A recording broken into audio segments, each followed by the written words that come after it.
What's up guys, and welcome to the Car Wars YouTube channel. So today I'm gonna make this intro short and sweet. We are currently working on the Corvette Z06, C7 Z06. It is assembly day 2 or assembly part 2. We are assembling the car, so pretty much let's just get right to the action. So what I got going on over here, I got this door and then I got this busted up door. So what I need off of this, I'm just gonna be putting on that. So let's get working.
So check it out, the door is officially on, the panel's on, complete. This is the original panel. I mean, it is in perfect shape. It just popped out, so everything just pretty much transferred. The panel's original, it's all nice and perfect. The door just, boom, look at that. So while I was getting this door put together and on and everything, Peter put on the fender liners. You can't see nothing under anyways, so he put all of that together, all the little bits and pieces, the little hardware, and fully attached the rear bumper. So tail lights, everything is all put together. The quarter panel right here, the fender liners are on also, the wheels are on. So rear end is pretty much all complete. Well, the trunk is not closed, but now what we got to do is put this interior together. So I'm gonna start working on the dash. There's a lot of work to do right here, so I'm gonna start putting that together, and Peter is gonna start, oh, he's getting his energy. Look at that, he got his coffee. He's so happy now. This is my second cup today. Second cup. Oh yeah, so I'm gonna be assembling the front bumper assembly, like the front bumper cover, putting all the grills in and everything, and then the hood, I gotta assemble that. So we're yeah, starting on the front end right there. So still a good bit to go. There's that bumper. It is ready for some hardware, so let's get working.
got the front bumper on.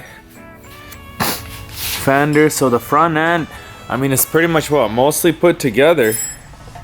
Peter got the grills from under. Well, there's still a bunch of like the shrouds and stuff they still need to go on. But the cameras are on, the grills in, the front end, the hood, the bumper, the lines. All the body lines came out like really good. It's looking really nice. Got the headlights and everything. But now Peter's gonna continue putting together the fender liners on this side, plugging everything up, making sure it's like nice and sealed. And I'm gonna continue messing with the dashboard.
Alright, so a lot got done today. I mean, we have the whole front end assembled. Everything is already in like where it's supposed to be, how we like it. Like headlights, everything is fixed, like the whole front end, all the fender liners. There's so much stuff, so much bolts. I mean, this front end took me about 4 hours. So, and then we got the roof aligned, the rear end assembled. We put the extended wing. That looks super aggressive. Car is really dirty, but that's because it's been sitting for a little bit, and it's been collected some dust, and we don't want to like wash these parts individual. We'll just give it a wash once we're done with it, and we're trying not to really mess with the dust so it doesn't scratch the fresh clear. But interior, Ed got the dash in. That actually took him a while too. There's a lot of single pieces, everything. He said it was one of the most complicated interiors that he's assembled. But we still got the seats, the trunk is all disassembled. So I mean, we still got a lot of work, but for one day of work, I think a lot got done. I mean, it looks really cool. Super excited to get this thing started, but we still gotta check all the fluids and top off the transmission fluid, and then top off the heat exchanger fluid also. Alright guys, so that's gonna be it for this video. I think a lot got done. Let us know what you guys think on the extended spoiler. I personally like it a lot. Also the black roof, do you guys like it? I mean, I think it looks really cool, especially with the carbon flash. It really stands out in the sun. Next video, we're gonna be assembling the interior all the way. Also, we still got the side skirts, the front lip to put on. That's gonna give it a much more aggressive look. I'm excited for that. If you guys enjoyed this video, give it a thumbs up. If you want to see more, please subscribe, comment, and see you guys on the next one.